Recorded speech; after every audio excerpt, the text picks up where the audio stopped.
So the BJP has alleged that Chief Minister has set a 1 lakh target to the Commercial Tax Department. That's the reason why these notices are gone. Whatever is the permissible law, BJP, the Central GST Council had not issued us a letter. I'm having the letter in my hand itself. I can put it to you on record. I think we wouldn't have got. So they are forcing us to do this activity. So we have issued a letter and today CM will discuss on this. Sir, the SIT has been formed. Investigations in the Dharmasthala secret burial site. ಚರ್ಚೆ ನಡೀತಾ ಇದೆ sir SIT ವಿಚಾರದಲ್ಲಿ ಪರ ವಿರುದ್ಧ ಚರ್ಚೆಗಳು ನಡೀತಾ ಇದೆ. ನೋಡಪ್ಪ, ನಾನು ಸ್ವಲ್ಪ ಮಾಹಿತಿ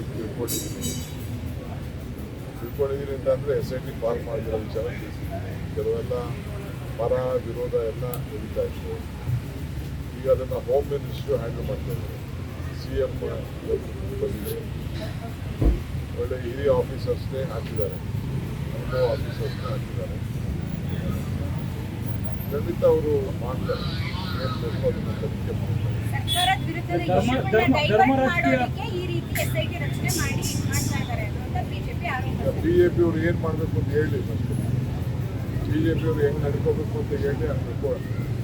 ಅಲ್ಲ, ಧರ್ಮ ರಾಜಕೀಯ ಅಂತ ನಡೆಯುತ್ತಂತ ಆ ರೀತಿಯಲ್ಲಿ ಕೂಡ ಒಂದಷ್ಟು ಚರ್ಚೆಗಳಾಗಿದೆ. ಧರ್ಮ ರಾಜಕೀಯ ನಡೆಸ್ತಾ ಇದ್ದಾರೆ. ಭಾಷೆನೂ ಅರ್ಥ ಆಗ್ತಾ ಇಲ್ಲ, BJP ಭಾಷೆನೂ ನಾನು ಅರ್ಥ ಆಗ್ತಾ ಇಲ್ಲ. ನನ್ನ ಭಾಷೆ ಯಾರೋ ಹೋಗಿ ಒಂದು ಕೋರ್ಟಲ್ಲಿ ಏನೋ ಒಂದು ಸ್ಟೇಟ್ಮೆಂಟು ಒಂದು 15 ವರ್ಷ ಆದಮೇಲೆ ಕೊಟ್ಟಿದ್ದಾನೆ ಅನ್ನೋದು ನನಗೊಂದು ಗೊತ್ತಿದೆ. ಅದ್ರ ಮೇಲೆ ಸತ್ಯ ಅಸತ್ಯನ ತಿಳ್ಕೊಳ್ಳಿಕ್ಕೆ ಸರ್ಕಾರ ಒಂದು ಈಚೆ ಬರ್ತದೆ. ಯಾಕೆ ಅದಕ್ಕೆ ಆತರ ಯಾಕೆ ಕೊಡಬೇಕು? ಸರ್, ಮೊನ್ನೆ ಲೋಕಲ್ ಪೊಲೀಸರು ತನಿಖೆ ನಡೆಸ್ತಿದ್ದಾರೆ, ಅದಾದ್ಮೇಲೆ ತೀರ್ಮಾನ ಮಾಡೋಣ ಅಂತ ಮುಖ್ಯಮಂತ್ರಿಗಳು ಹೇಳಿದ್ರು. ಈಗ ಸಡನ್ ಆಗಿ SIT ಮಾಡಿರೋದ್ರ ಹಿಂದೆ ಒತ್ತಡ ಇದೆ ಸರ್ಕಾರದ ಮೇಲೆ ಅಂತ. ನೀವೇ ಮೀಡಿಯಾ ಅವರೇ ಅದನ್ನ ದೊಡ್ಡ ಇಶ್ಯೂ ತೆಗೆದುಕೊಂಡಾಗ ನಿಮಗೂ ಗೌರವ ಕೊಡಬೇಕಲ್ಲ. ನೀವು ಹೇಳಿದ್ನ ಕೆಲವು ಸಂದರ್ಭದಲ್ಲಿ ನಾವು ಏಕದಮ್ ನಾವು ರಿಜೆಕ್ಟ್ ಮಾಡೋಕ್ಕಾಗಲ್ವಲ್ಲ. ಪ್ರಜಾಪ್ರಭುತ್ವ ವ್ಯವಸ್ಥೆಯಲ್ಲಿ ನಿಮಗೂ ನಮ್ಕಿನ್ನ ಹೆಚ್ಚಿಗೆ ಜವಾಬ್ದಾರಿ ನಿಮಗೂ ಇದೆಯಲ್ಲ. ಸಮಾಜಕ್ಕೆ ನ್ಯಾಯ ಕೊಡಬೇಕು, ಸರ್ಕಾರಕ್ಕೆ ನ್ಯಾಯ ಕೊಡಬೇಕು, ಆ ವಿರೋಧ ಪಾರ್ಟಿಯ ಧ್ವನಿನೂ ಕೇಳಬೇಕು, ತಮ್ಮ ಹಿತವಚನ ಕೇಳಬೇಕು, ನುಡಿಮುತ್ತುಗಳನ್ನು ಕೇಳಬೇಕು. ಇವೆಲ್ಲ ಕೂಡ ನಮಗೂ ಇದೆಯಲ್ಲಪ್ಪ.